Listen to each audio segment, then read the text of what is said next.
In this video, you will see how to copy equations from ChatGPT to Word like this. It's very easy.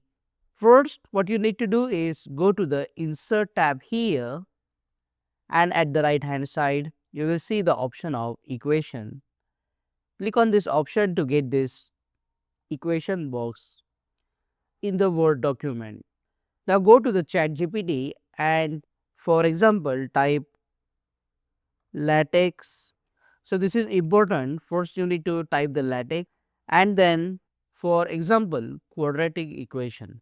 Now you will get the quadratic equation in the form of latex. You need to click here on the copy option to copy the formula or the equation. Then go to the Word document and now paste that equation inside this blue box.